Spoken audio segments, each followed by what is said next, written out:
जब stock market के अंदर एक बहुत बड़ा क्रैश आने वाला होता है या एक बहुत बड़ा करेक्शन आने वाला होता है, तब लोगों को जाके ख्याल आता है कि इक्विटी के अलावा भी बहुत सारे ऑप्शन हैं जहां पे पैसा इन्वेस्ट किया जा सकता था। बट उससे पहले जिसको देखो वो केवल इक्विटी मार्केट में ही पैसा इन्वेस्ट कर रहा है। इक्विटी में मतलब कंपनी के स्टॉक्स में ही पैसा इन्वेस्ट किया जा रहा है। म्यूचुअल फंड में भी केवल इक्विटी म्यूचुअल फंड में ही पैसा इन्वेस्ट किया जा रहा है। जब तक मार्केट बुल रन में चल रहा होता है, जब आपको अच्छा खासा रिटर्न मिल रहा होता है, तो किसी को पता नहीं होता है कि वो कितना रिस्की इन्वेस्टर है। सभी को लगता है कि मैं तो बहुत ही ज्यादा रिस्की इन्वेस्टर हूं, मैं बहुत ज्यादा रिस्क ले सकता हूं, इसीलिए मैं इक्विटी के अंदर पैसा इन्वेस्ट कर रहा हूं। और जब मार्केट नीचे गिरना स्टार्ट होता है, जब मार्केट पिछले 6 महीने से लगातार नीचे गिर रहा है, इस टाइम पे सबको ख्याल आता है कि काश मैंने गोल्ड के अंदर पैसा इन्वेस्ट कर लिया होता, काश मैंने डेट के अंदर पैसा इन्वेस्ट कर लिया होता, रियल एस्टेट के अंदर पैसा इन्वेस्ट कर लिया होता। ये सारे जो एसेट क्लास है ना, ये तभी याद आते हैं जब मार्केट नीचे गिरता है। ऐसा क्यों होता है? क्योंकि आप एक रिस्की इन्वेस्टर नहीं है। साफ साफ बात है, आप एक रिस्की इन्वेस्टर नहीं है। अगर आप एक रिस्की इन्वेस्टर होते तो ख्याल ही नहीं आता आपके माइंड में कि मेरे को गोल्ड के अंदर भी डाल देना चाहिए था, डेट के अंदर भी डाल देना चाहिए था। तो इसका मतलब आप एक लो रिस्क एपेटीट वाले इन्वेस्टर है और आपके पोर्टफोलियो में इक्विटी के साथ साथ गोल्ड भी होना चाहिए, डेट भी होना चाहिए। अब यहाँ पे एक बहुत बड़ा सवाल निकल के आ रहा है कि क्या हम इक्विटी में अलग से पैसा इन्वेस्ट करें, अब गोल्ड के लिए अलग से कोई फंड चूज करें, डेट के लिए कोई अलग फंड चूज करें, क्या ऐसा करना सही रहेगा? मैं यहाँ पे यही बोलूंगा कि आपको इतना माथापच्ची करने की बिल्कुल भी जरूरत नहीं है। अगर मैं आपके सामने एक ऐसे ऑप्शन को रखूं जहां पे आप इक्विटी के साथ साथ गोल्ड के अंदर भी, रियल एस्टेट के अंदर भी, डेट के अंदर भी या और भी सारे एसेट क्लास में आप एक ही फंड के अंदर पैसा इन्वेस्ट कर सकते हैं, तो आपका क्या रिएक्शन होगा? आज हम एक ऐसे म्यूचुअल फंड कैटेगरी के बारे में बात करने वाले जो आपके पैसे को इक्विटी के साथ साथ डेट के अंदर भी इन्वेस्ट करता है, गोल्ड के अंदर भी, रियल एस्टेट के अंदर भी। ये बहुत सारे एसेट क्लास में एक ही फंड के अंदर आप पैसा इन्वेस्ट कर सकते हैं। इसका नाम है मल्टी एसेट एलोकेशन फंड। बहुत सारे डिमांड के बाद बहुत सारे लोगों ने कमेंट किया था कि मल्टी एसेट एलोकेशन फंड के ऊपर वीडियो लेके आई जाए, तो मैंने सोचा क्यों ना आपके ऊपर एक डिटेल वीडियो लाई जाए मल्टी एसेट एलोकेशन के ऊपर। आपको ये बताया जाए कि आखिर में कौन मल्टी एसेट एलोकेशन में पैसा इन्वेस्ट कर सकता है, इसके एडवांटेज क्या होते हैं, एंड सबसे मोस्ट इंपॉर्टेंट वो कौन से मल्टी एसेट एलोकेशन फंड है जिसमें आपको अभी के टाइम यानी कि 2025 के अंदर पैसा इन्वेस्ट करने के बारे में सोचना चाहिए। तो इस पूरे वीडियो को ध्यान से लास्ट तक वॉच करिएगा, तभी आपको समझ में आने वाला है।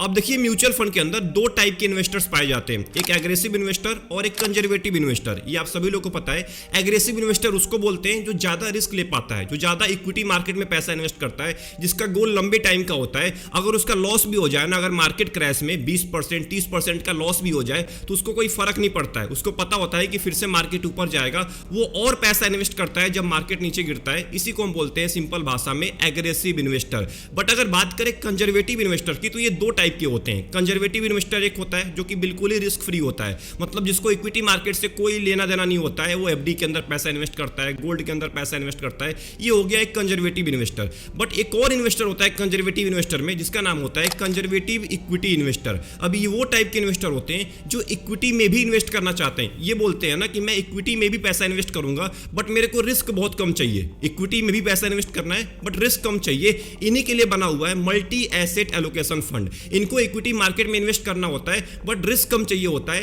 एंड इनका गोल जो होता है ना लंबे टाइम का होता है। मतलब ये लंबे टाइम के अंदर में अच्छा कॉर्पस भी क्रिएट करना चाहते हैं बट कम रिस्क के साथ। लो रिस्क एपेटीट होता है म्यूचुअल फंड का। इन्हीं के लिए बनाया गया है मल्टी एसेट एलोकेशन फंड। जब मार्केट नीचे गिरे उस टाइम पे इनका पोर्टफोलियो सबसे कम नीचे गिरे। अब अगर बात करें मल्टी एसेट एलोकेशन के एडवांटेज के बारे में, तो सबसे पहला और सबसे बड़ा एडवांटेज निकल के आता है डाइवर्सिफिकेशन का।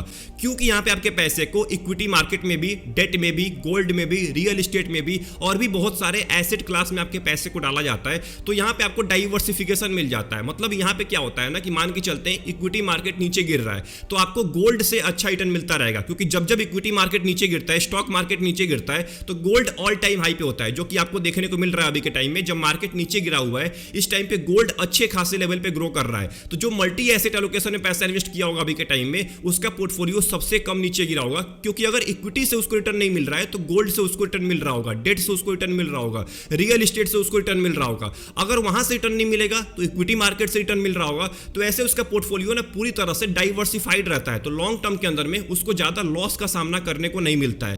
अब यहाँ पे एक सवाल निकल के आता है कि अभी के टाइम में वो कौन से मल्टी एसेट एलोकेशन फंड है जिसमें आपको 2025 के अंदर पैसा इन्वेस्ट करने के बारे में सोचना चाहिए। मैं आपके सामने जिन भी म्यूचुअल फंड का नाम बताने वाला हूं, दो मल्टी एसेट एलोकेशन फंड का नाम बताऊंगा। ये दोनों के दोनों मल्टी एसेट एलोकेशन फंड को कम से कम 10 साल का टाइम हो चुका है, क्योंकि ये लंबे टाइम के म्यूचुअल फंड है तो यहाँ पे हमें डेटा बहुत ही अच्छा मिल पाएगा। हम शॉर्ट टर्म के म्यूचुअल फंड को प्रमोट नहीं करते हैं, क्योंकि कोई भरोसा नहीं होता है कि अगले साल में क्या हो जाएगा। अगर कोई म्यूचुअल फंड एक साल पहले स्टार्ट हुआ है तो पहली बात तो उसका कोई पास्ट डेटा नहीं होता है अच्छा खासा। जिसको 10 साल के ज्यादा का टाइम हो चुका है उसका अच्छा खासा पास्ट रिकॉर्ड होता है, जिसके बेसिस पे हम अच्छे से उसको एनालाइज कर सकते हैं। तो मेरे लिस्ट के अंदर, मेरे रिसर्च के हिसाब से, मेरे नॉलेज के हिसाब से सबसे पहला मल्टी एसेट एलोकेशन फंड है आईसीआईसीआई का prudential multi asset allocation fund. तो अगर बात करें ICICI prudential multi asset allocation fund की, तो एक साल के अंदर में आपको 15% का रिटर्न दिया है, वहीं कैटेगरी एवरेज ने केवल आपको 10% का दिया है। 6 महीने की अगर बात करें तो केवल -1% ही नीचे गिरा हुआ है, कैटेगरी एवरेज -4% तक नीचे गिर चुका है।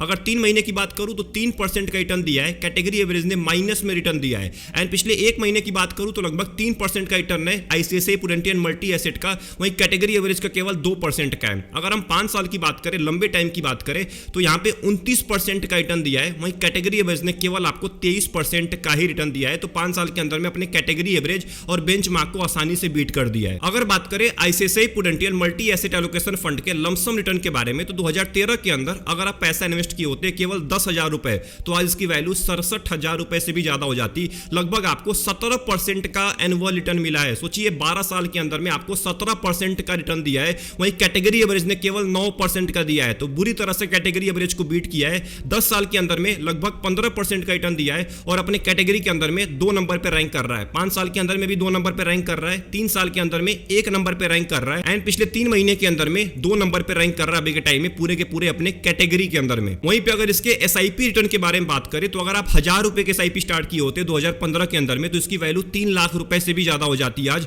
लगभग आपको 18% का एनुअल रिटर्न दिया है एसआईपी के अंदर भी। सोचिए आपको मल्टी एसेट एलोकेशन में 18% का रिटर्न मिल रहा है, वो भी एनुअली। एंड सबसे मोस्ट इंपॉर्टेंट, अगर हम ICICI prudential multi asset allocation के पोर्टफोलियो के बारे में बात करें, तो पोर्टफोलियो टर्नओवर रेशियो केवल 25% का है, वहीं कैटेगरी एवरेज का 310% का है। इसका मतलब कैटेगरी एवरेज के मुकाबले बहुत ही कम फेर बदल होता है इसके पोर्टफोलियो के अंदर में। मतलब ना के बराबर फंड मैनेजर पोर्टफोलियो में से स्टॉक्स को निकालता है। इक्विटी की बात करें तो लगभग 66% पैसे को इक्विटी में डाला जाएगा, डेट के अंदर लगभग यहाँ पे 14% पैसा है, एंड अदर्स के अंदर 20% आपके पैसे को इन्वेस्ट किया जाएगा। अगर इक्विटी की बात करें तो लगभग 104 कंपनी होने वाली है इस पूरे के पूरे पोर्टफोलियो के अंदर में। लार्ज कैप की कंपनी 46% है, मिड कैप की लगभग 3% एंड स्मॉल कैप की लगभग 1% कंपनी होने वाली है, जो कि मोस्ट इंपॉर्टेंट है। लार्ज कैप की कंपनी ज्यादा है तो आपको स्टेबिलिटी ज्यादा मिलने वाली है लंबे टाइम के अंदर में। एंड आखिरी में इसके रिस्क रेशियो के बारे में बात करें तो स्टैंडर्ड डेविएशन बहुत ही अच्छा है, केवल 7% का है, वहीं कैटेगरी एवरेज का लगभग 8.5% से भी ज्यादा है। इसका मतलब आपको वोलेटिलिटी बहुत कम दिखने वाली है, बट बीटा यहां पे ज्यादा है, कैटेगरी एवरेज से बीटा ज्यादा है। इसका मतलब कैटेगरी एवरेज के मुकाबले ये ज्यादा नीचे गिर सकता है, बट मार्केट के कंपेयर में ये कम नीचे गिरने वाला है। शार्प रेशियो तो बहुत ही अच्छा खासा होने ही वाला है, क्योंकि ये पूरा का पूरा कैटेगरी बनाया गया है रिस्क एडजस्टेड रिटर्न के लिए। तो 1.32 का है यहाँ पे शार्प रेशियो, कैटेगरी एवरेज का केवल 0.67 का है। इसका मतलब आपको रिस्क एडजस्टेड रिटर्न बहुत ही अच्छा मिलने वाला है। तो अगर आप चाहते हैं अपने पैसे को एक ऐसे जगह पे इन्वेस्ट करना जहां पे प्योर इक्विटी म्यूचुअल फंड के कंपेयर में कम रिस्क का सामना करने को मिले। प्योर इक्विटी म्यूचुअल फंड का मतलब हुआ जहां पे 100% पैसे को, लगभग 100% पैसे को केवल इक्विटी मार्केट में ही इन्वेस्ट किया जाता है, उनके कंपेयर में आपको कम रिस्क का सामना करने को मिले और आपको लंबे टाइम के अंदर में 15% का, 16% का, 17% तक का रिटर्न मिले, तो आप जा सकते हैं ICICI prudential multi asset allocation fund में। हमारे लिस्ट के अंदर अगला मल्टी एसेट एलोकेशन फंड है SBI multi asset allocation fund. अगर SBI multi asset allocation fund के 1 साल के रिटर्न के बारे में बात करें तो लगभग 11.5% का रिटर्न है, वहीं कैटेगरी का 10.5% का रिटर्न है। 6 महीने की बात करें तो -3% नीचे गिरा हुआ है, वहीं कैटेगरी -4% तक नीचे गिर चुका है। अगर पिछले 2 साल की बात करें तो यहाँ पे लगभग 19.5% का रिटर्न दिया है, लगभग कैटेगरी एवरेज के बराबर ही है। एंड अगर लंबे टाइम की बात करें यानी कि पिछले 11 साल की, तो लगभग आपको 12% का रिटर्न दिया है, वहीं कैटेगरी एवरेज ने केवल 9% का ही रिटर्न दिया है। अगर एसबीआई मल्टी एसेट एलोकेशन के लमसम रिटर्न के बारे में बात करें तो आप केवल 10,000 रुपए इन्वेस्ट किए होते 2013 के अंदर में, तो इसकी वैल्यू 40,000 रुपए से भी ज्यादा हो जाती। लगभग आपको 12% का एनुअली रिटर्न मिला है। 10 साल की बात करें तो लगभग आपको 11.5% का एनुअल रिटर्न दिया है। वहीं अगर एसआईपी की बात करें तो 1000 रुपए के एसआईपी स्टार्ट किए होते तो आज इसकी वैल्यू 2,32,000 रुपए से भी ज्यादा हो जाती, और यहाँ पे लगभग आपको 12.5% का एनुअल रिटर्न दिया है एसआईपी के अंदर भी। एंड यहाँ पे सबसे मोस्ट इंपॉर्टेंट, अगर एसबीआई के मल्टी एसेट एलोकेशन के पोर्टफोलियो के बारे में बात करें तो इक्विटी के अंदर अंदर केवल यहाँ पे देखिए 35.5% ही पैसा इन्वेस्ट किया जाएगा। डेट के अंदर सबसे ज्यादा पैसा है, लगभग 37% पैसा है, एंड अदर्स के अंदर लगभग 26% पैसा आपका इन्वेस्ट किया जाएगा, जिसके अंदर आपका रियल एस्टेट भी आ जाएगा।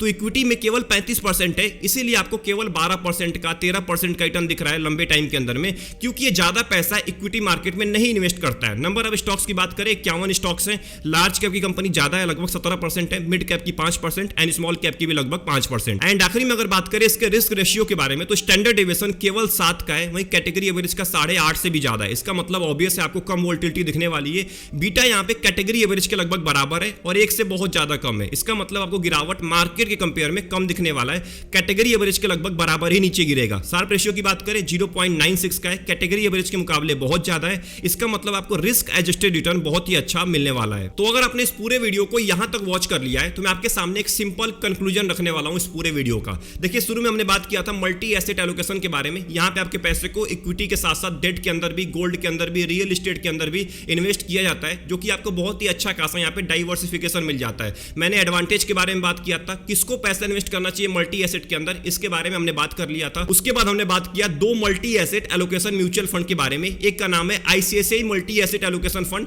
एंड एक का नाम है SBI multi asset allocation fund.